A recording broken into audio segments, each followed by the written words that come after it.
Dans la nuit du 13 novembre 2015, Paris a été ébranlé par une série d'attentats sans précédent.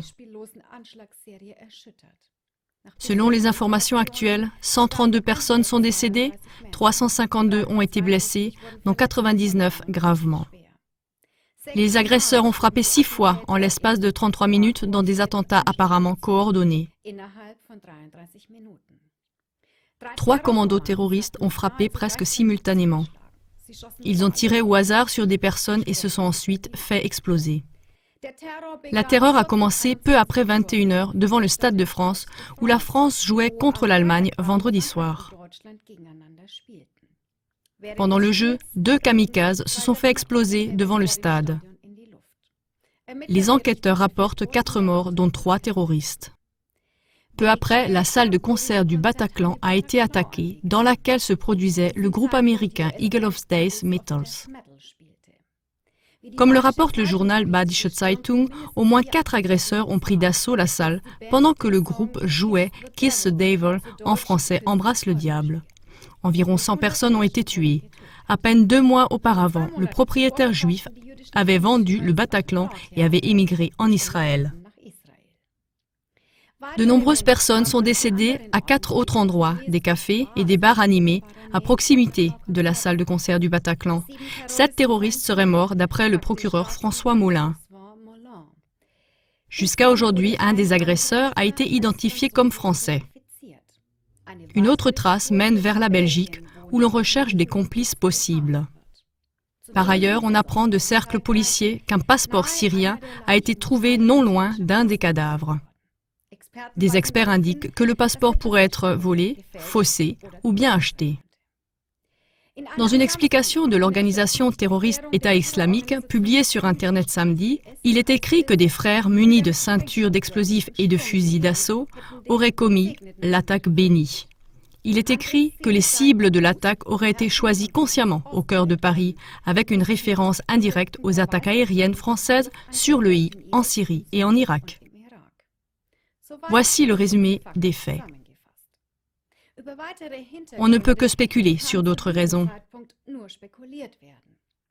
Dans ce qui suit, CLA-TV va évoquer quelques raisonnements fondamentaux qui doivent être pris en compte par rapport aux attaques terroristes islamiques.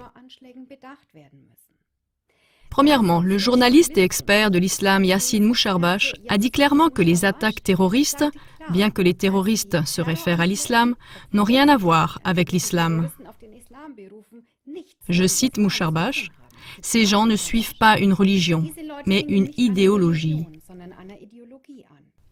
L'idéologie du djihadisme.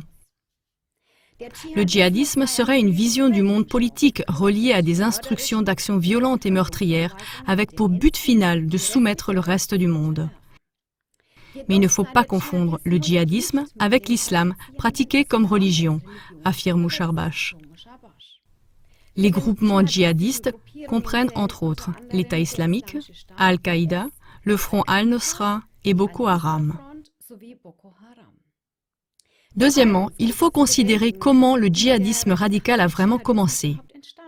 Le professeur canadien en sciences économiques Michel Evgeny Chossudovsky a écrit à ce propos dans un article en 2007 qu'il est connu et prouvé que le réseau terroriste islamique est une création de la machinerie des services secrets américains. Le djihad islamique, ou la prétendue guerre sainte contre les soviétiques, est devenu une partie réelle de la manœuvre de la CIA dans la guerre en Afghanistan contre l'Union soviétique en 1979. Il a été encouragé par les États-Unis et l'Arabie saoudite. Environ 35 000 extrémistes musulmans de 40 États islamiques auraient participé à la guerre en Afghanistan contre l'Union soviétique. Dans une interview avec la chaîne d'information Fox News, le général Wesley Clark, ancien commandant en chef de l'OTAN en Europe, a dit, je cite, « Nous, les États-Unis, nous utilisons l'islam radical pour combattre les soviétiques en Afghanistan. Nous avons prié les Saoudiens de procurer l'argent, ils l'ont fait. L'islam radical serait utilisé pour des intérêts géostratégiques, affirme Clark. Troisièmement, il faut en outre considérer que de nouveaux groupements qui se sont développés à partir du djihadisme radical, comme l'État islamique, sont des produits de la politique américaine. C'est ce qu'a dit l'expert du Proche-Orient Michael Lüders le 10 septembre dans un débat télévisé de la chaîne de télévision allemande Phoenix. Un document américain jusqu'alors secret prouve par ailleurs que les États-Unis, la Turquie et les États du Golfe ont soutenu consciemment l'État islamique pour mettre la pression sur le gouvernement syrien et limiter l'influence de l'Iran. Le 18 mai 2015, Judicial Watch, une organisation américaine qui, selon ses propres informations, garantirait que les autorités politiques et juridiques n'abusent pas de leur pouvoir, avait obtenu devant les tribunaux la publication de ces documents auparavant secrets. Ces documents prouveraient que le I est instrumentalisé pour servir les buts politiques des États-Unis et d'autres États.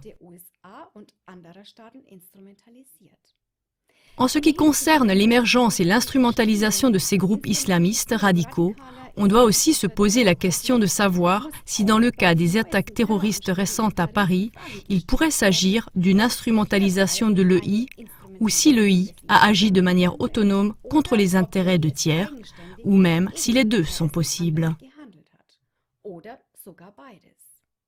Cette question ne peut pas recevoir de réponse pour l'instant.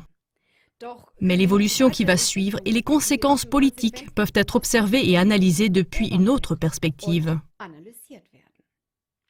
Ce qui parle en faveur de la thèse d'une instrumentalisation de l'EI, c'est comme cela a été le cas pour le 11 septembre, un renforcement vigoureux des structures de surveillance dans tout le pays au détriment des citoyens. Ainsi, par exemple, le USA Patriotic Act a été voté peu après le 11 septembre. Cette loi fédérale américaine a énormément limité le droit des citoyens américains. Par exemple, sont autorisées la mise sous écoute, les perquisitions à domicile, l'accès aux données financières de clients bancaires, etc. Le 11 septembre a également été instrumentalisé en ce qu'il a été pris comme prétexte pour mener des guerres d'agression en Afghanistan et en Irak. Il s'avère que celles-ci n'ont pas supprimé le terrorisme, mais que des milliers de civils ont été tués et que l'infrastructure de ces pays a été détruite. Maintenant, la question est de savoir si les attaques terroristes à Paris vont être instrumentalisées pour combattre et éliminer le président Bachar el-Assad. De l'autre côté, on doit observer si le problème des menaces terroristes de l'EI est résolu avec détermination et si les groupes terroristes sont réprimés, même si cela supposait une coopération avec la Russie et Bachar al-Assad.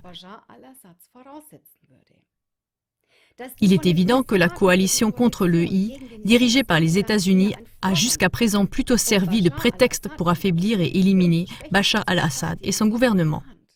Car pendant plus d'un an, l'EI n'a pas été affaibli de façon significative.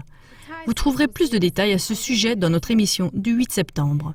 En revanche, l'armée de l'air française semblait traiter le problème de façon plus conséquente, lorsque fin septembre 2015, elle a entrepris ses premières attaques sur les positions de l'EI en Syrie. Le ministre de la Défense, Jean-Yves Le Drian, a fait savoir le 9 novembre que des avions militaires français auraient détruit des installations pétrolières de l'organisation terroriste État islamique dans l'est de la Syrie. Ce serait une explication possible pour l'acte de vengeance de l'EI à Paris.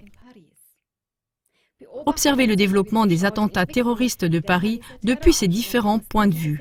Si vous avez d'éventuelles indications à nous communiquer, que ce soit en faveur d'une instrumentalisation ou non, nous vous en serions reconnaissants. À bientôt.